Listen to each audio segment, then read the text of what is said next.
Let's talk about house sparrows.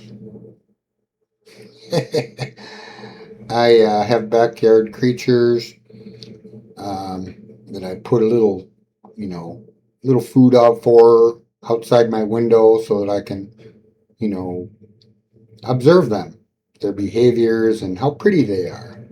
Like black-capped chickadees, robins, woodpeckers, hummingbirds. A bunch of them that are right outside my window, and I like them. But there's these house sparrows, and I observe their behavior, and they're like little gangsters. They'll, one of them can't run off a cardinal, a pretty northern cardinal, but they'll gang up on them. They, swarm the place and gobble up all the food, and it costs me money because they gobble up a lot of it. The same food that the other ones eat. So what am I going to do? I thought, you know what? I could trap them and take them somewhere else. And I thought, if they're a problem for me, I've just deposited that problem somewhere else. Uh, the insane thought of, I'll just get a pellet gun and I'll shoot them all, you know. And after that would run off all the other birds, plus what am I going to do with the body? So I come up with another idea. Sparrows are spoken of in the Bible. And let me read a couple of scriptures. They're found in several places. All right, Matthew 10:29 through 31. Jesus reminds his disciples that 2 sparrows are sold for a single copper coin, yet not one of them falls to the ground without the Father's knowledge. He concludes, so don't be afraid. You are worth more than many sparrows.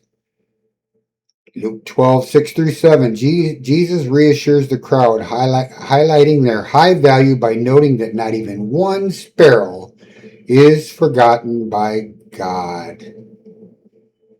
Oh, they're mentioned in the Bible, and even though they're God's smallest creatures, you can come up with the thought, you know what? They're an invasive species that were brought over here, and they're taking over the joint. Well, now you got to look at some other ones too, because some people don't like the European starlings, and they come too. Not as many now as there was, but they just swarm the place. And then I have a bird bath out back, and I like to see the robins. They just love taking a big old bath in that bird bath.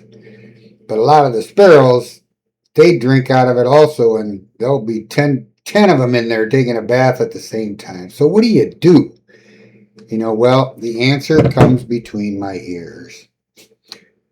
Shall I get rid of the things that I don't like so that I just have the things that I prefer? I still don't think that they're all that pretty, but if they're mentioned in the Bible, God doesn't mention hummingbirds and, robins and different birds like that, but he does mention the smallest of the small, the sparrows.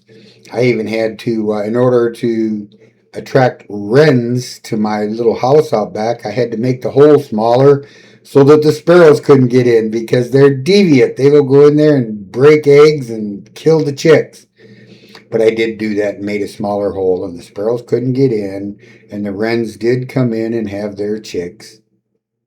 And but it's between our ears. But it's a spiritual principle.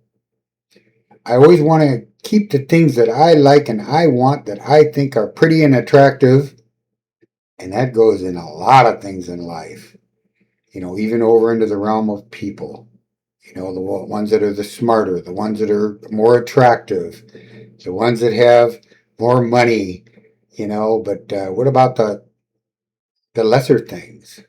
So, I got to confess that I still get a little irritated sometimes, but now I'm looking at things through different eyes, through spiritual eyes. Now I appreciate the fact that when the woodpeckers come to the little suet cage, woodpeckers don't tolerate other birds on there, so they run the sparrows off, and I go, good for you. But some of them don't. Like the black-capped chickadees, they're just little bitty things, and sparrows run them off. But I've got new eyes, and instead of trapping or thinking about killing the sparrows or something like that, I've adjusted my thinking, you know, by thinking differently about them. It is what it is, and they are what they are, and they're here. So, you might try to say, I am getting rid of all the things I don't want in my yard. And it becomes very difficult because most of those things, you know, the other birds are attracted to too. So, can you make you know, a change in the mind and the way you think about the sparrows and other things too? And it's a spiritual principle and axiom. Think about that. God bless you, my friend.